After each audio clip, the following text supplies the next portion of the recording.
So I've had the TRIGKEY Speed 5 mini PC with the Ryzen 5 5500U for a little while now, and I've been doing quite a bit of testing. We're going to be taking a look at 25 different games with built-in benchmarks running on this specific system. It's going to let us have an overall view of how it performs in a wide variety of different games, so let's take a look at that right now. So to start this off, we're taking a look at the Division 2 running on here with the lowest in-game graphics settings. One thing to note is that when you do set the lowest in-game graphics settings, it does set the target render resolution to 75%. So this isn't actually full 1080p, it's closer to 900p. In general, with these settings though, we are able to get an FPS average of 42 with a 1% low of 31. So we are now at a playable range, though the resolution might not look great to you. It really just comes down to personal preference. But this is about what you have to do to actually get a reasonably playable experience here. This is a live service game, which means that there is going to be some big variances in terms of the performance just based on the exact location that you're in and what kind of missions you're doing. But playing like this, I was able to actually accomplish quite a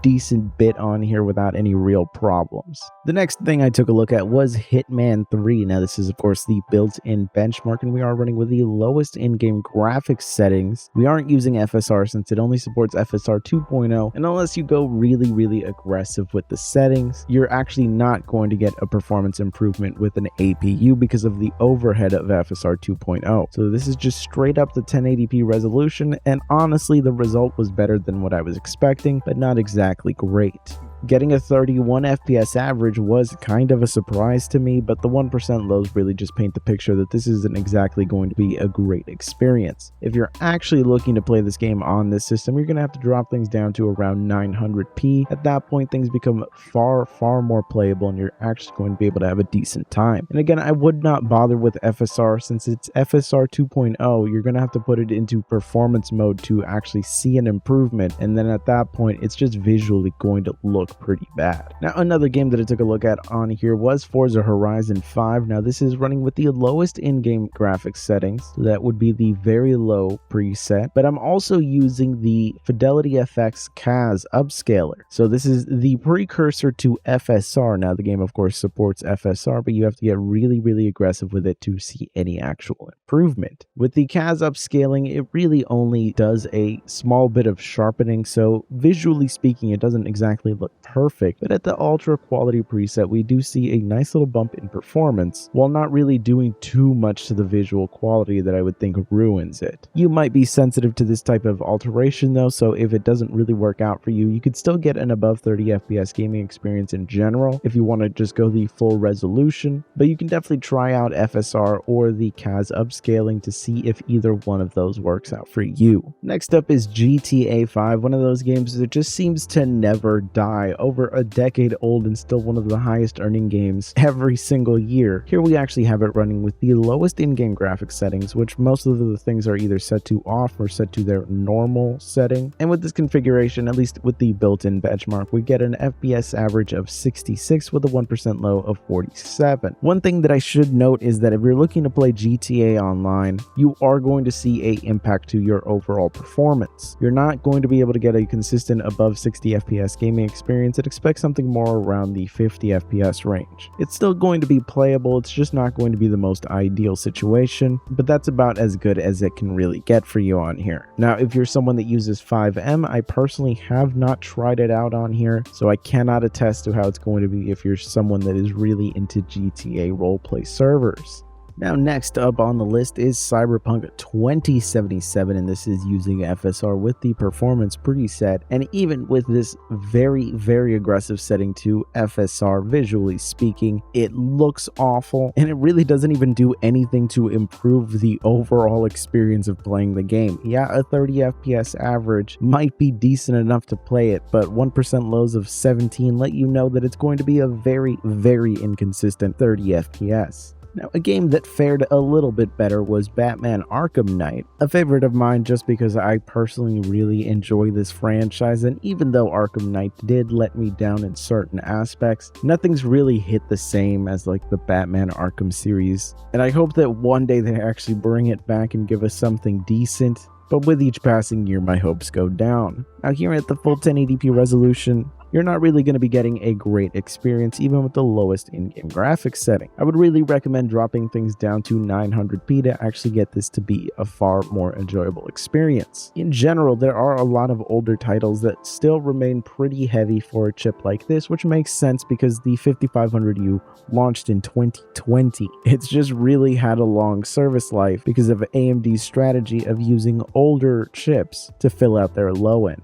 And I don't really mind that strategy at all. We're pretty much able to get chips that are able to play older titles at high graphics settings. You can see here Resident Evil 5 running at its maximum graphics setting with the most ridiculous AA setting of 8 times AA. Back in the day, you try to play anything with an AA like that and you're just killing your frame rate. Here, a system without a graphics card is capable of giving you a 60 FPS average with 1% lows that really are nothing to be a problem with. So there is some benefit to these older chips still sticking around because you get 6 cores, 12 threads, and an iGPU that can play these older titles at a much higher resolution and graphics quality than the consoles that were out in this era. Of course, it's not going to be absolutely perfect with these older titles. As you can see here with Bioshock Infinite, we're able to use the very high graphics preset. You can't go with the whole extreme settings or anything like that. A lot of the times it has to do with the fact that ultra graphics most of the time include graphics settings that are just horribly inefficient, that don't really improve the visual quality that much, but you sacrifice a lot just to get that. And even newer hardware will end up struggling with it because a lot of the times what they implemented years ago, they just found far more optimized ways of doing it in the modern day. So this brute force method of doing it that requires a lot of computational power really tends to age poorly. So going with the high or very high preset instead of ultra tends to see you getting a far better overall result. Of course, that does mean that newer titles are going to suffer because of the performance, just due to the age of the hardware in here in general. Vega really seems to struggle with a lot of modern titles, though we are able to at least get a 30 FPS average. It's those 1% lows that really present the fact that we would have a really rough experience here with Borderlands 3. Now, features like FSR might be able to prolong the life of something like this, and we're going to be doing a dedicated video of trying out a lot of these older titles that are still heavy to run, but with FSR, and we're going to see what kind of results we can get with a chip like this. But in general, you're better off sticking with older titles because anything new is really going to start to show its age unless you're willing to play around with resolution settings. If you want the full 1080p resolution, you're gonna have to stick to games that are at this point 6, maybe 7 years old. Of course, I've grown up with low-end hardware before, and I know that a lot of the times we'll just power through. And if you can get this kind of performance in a game like Mountain Blade, Bannerlord, I guarantee you, you're gonna power through and play like this. So in general, it is a pretty impressive result, and especially because of the fact that we have access to those 6 cores, it really helps out in titles like this. As you can see, the core utilization is above 60%. That means a decent amount of the cores here are actually being utilized, and if we were on just a 4-core system, things would start to struggle here. While we still have more than enough breathing room here that we can actually be doing something in the background while gaming, though a lot of the times watching a YouTube video and trying to game on a system like this can actually impact your FPS a lot more than you would expect. In general though, the types of titles that really work with a system like this is older titles and esports titles in general. And you can see here with Rainbow Six Siege, which is one of the more demanding ones out there. With the lowest in-game graphics settings and using FSR at the quality preset,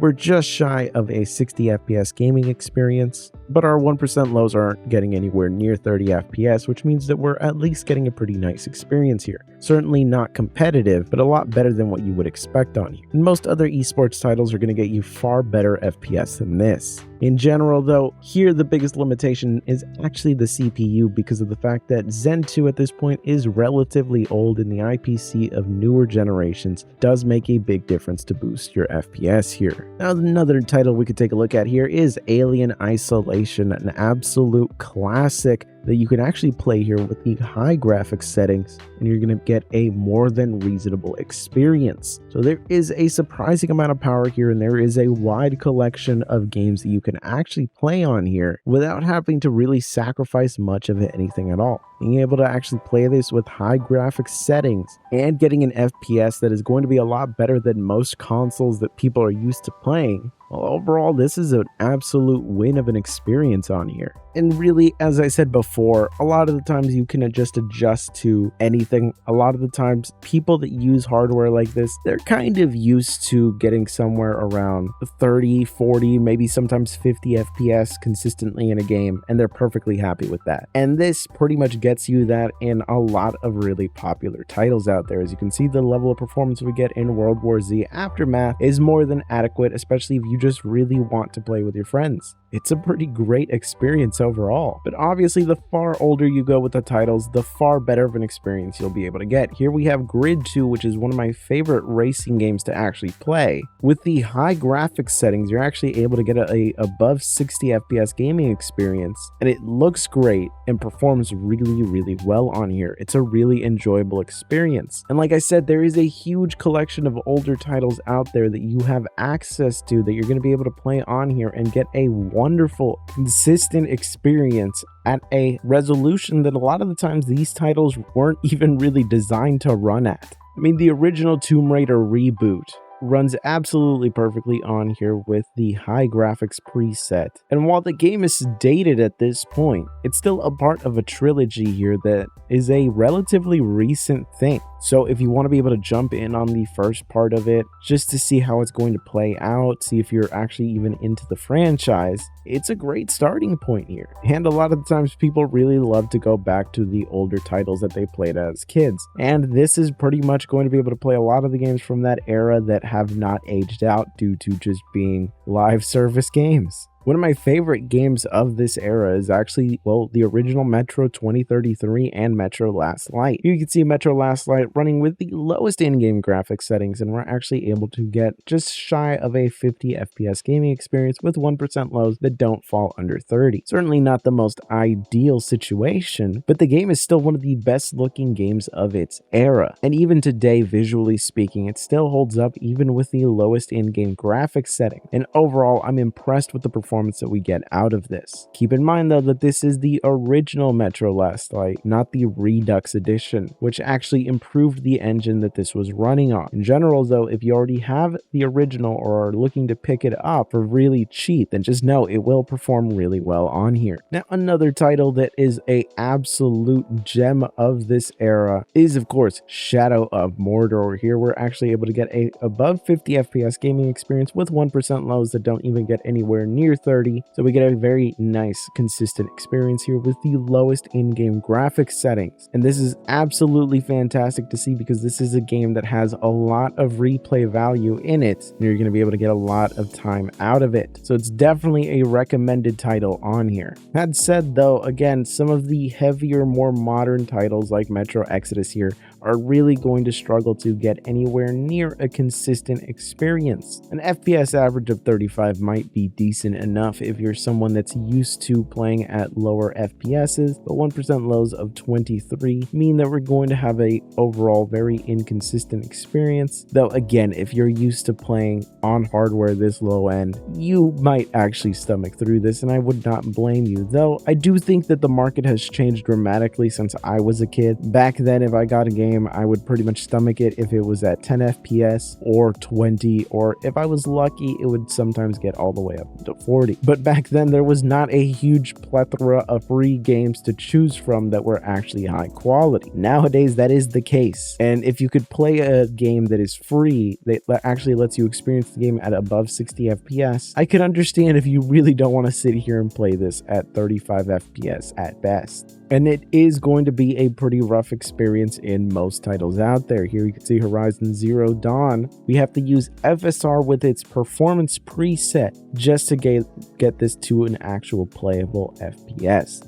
Visually speaking, it does take a pretty massive hit, but in general, it is at least passable. Really just comes down to what you're willing to stomach here. Visually speaking, I think that FSR at this low of a setting takes a lot away from a game. I personally would not play like this, but I can totally understand if that is the way that you're willing to sit through this game. Of course, titles like Mafia 2 Definitive Edition, which is a remaster of the original Mafia 2, one of the best games that you could possibly play out there, you are actually able to get some pretty nice results on here with 1% lows just shy of 30 and an FPS average that is just shy of 40, which means that the result is consistent enough, and especially since this is a single player experience, this lower FPS really doesn't end up affecting the overall experience of playing the game. Since it's not a competitive shooter, it is going to be more than passable. Of course, it would be nice if we could play this with some higher visual settings, but if you don't own the original Mafia 2, this is a great way to get into the franchise. Now, we took a look at the original Tomb Raider reboot earlier. Here is the sequel to that, and overall, the result is drastically different. Here, we're barely able to get a 30 FPS gaming experience with 1% lows that are consistently going into the lower 20s. What this means is that it's going to be a really bad time most of the time. You're going to have to drop the resolution down to 900p or 720p if you even want to remotely play this. And of course, we also already took a look at Metro Last Light. This is the Redux version of it. As you can see, this remaster is extremely heavy on here, and for some reason, it just really does not like it. I'm not sure if the built-in benchmark is just broken or what, but the overall demand here is pretty substantial. Now, this is supposed to be set with the lowest in-game graphics settings, but looking at everything, it almost looks really high quality to me that I'm not sure if it's even listening to me when I set it to the lowest in-game graphics setting. This could actually just be running it at its maximum, so I really couldn't tell you. All I know is that the overall experience of trying to play this on here is pretty rough. But an older title like Sleeping Dogs, the not remastered version, you're actually able to play this at 1080p with the medium graphics settings and get a around 60 FPS gaming experience. You could certainly turn things up to high and still be above 30. What really seems to affect the performance more than anything is the very large dense city areas. So of course, the areas that you would kind of want to have higher graphics settings are really the ones that affect things the most. It still looks perfectly fine at medium though, and honestly at medium you get a really nice experience most of the time, and even in the most demanding settings you're able to keep things consistent. So I would stick to medium over anything else. But it does perform really well on here, and this is one of those older titles that is just so much fun to play. Now here's a title that you pretty much only ever see in benchmark videos, Strange Brigade. It's actually a really fun game to play. It just never really found an audience outside of YouTubers that needed something to benchmark Vulkan and DirectX 12. In general, with the lowest in-game graphics settings, with the DirectX 12 API, we are able to get an above 30 FPS gaming experience, though the FPS average isn't really as high as I would like to see. But being a co-op shooter game, it's still more than adequate enough. If you're just looking for something to play with your friends, I would actually recommend picking up the game. You could usually find it extremely cheap, and you could get a few hours of fun with your friends here. But again, it is a game that you probably only ever associate with any kind of benchmark video, and well, I am continuing that legacy for it here. Now, just because the game is a few years older doesn't exactly mean that it is going to perform well on here. As you could see with Ghost Recon Wildlands, with the lowest in-game graphics setting, which really do seem to affect the visuals pretty dramatically, we're not really able to get much of any kind of a remotely playable experience on here. I think that most people are really going to find 18 FPS for 1% lows to be really rough. I understand that a lot of people out there, if you can get 20 FPS, you're happy. But again, there's just so many other titles out there that why would you play this instead of just playing Roblox? And I'm not saying that as a diss towards Roblox. I'm saying that there are a lot of game modes out there that you can play that run on pretty much anything.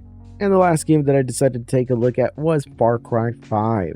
Again, an older title that you would think that would perform better on here, but it really doesn't. It is just so incredibly demanding that we're not even able to get a 30 FPS average, and our 1% lows are pretty brutal, though at least close to our average, which means that we get a consistently bad experience. Certainly someone out there will find this more than adequate, but really I would just recommend dropping your resolution a bit. Dropping things down to 900p is just going to make this a far better experience for you overall. But if you're looking to do 1080p, then that is pretty much going to be out of the question here. So what's the conclusion here after testing the little TRIGKEY in 25 different games? Well, overall, the result that I got out of this thing was pretty surprising. It did decently enough in a good amount of titles on here. In general, if you're trying to play anything very new, you are going to have to drop things down to 900p or 720p, and you might just have to accept the fact that you will never get anywhere near 30 FPS. If you're fine with that, you can do some newer AAA titles, but in general, I would stick to older titles, emulation, and just lighter free-to-play and esports titles, because it really just seems to be the most ideal setup for systems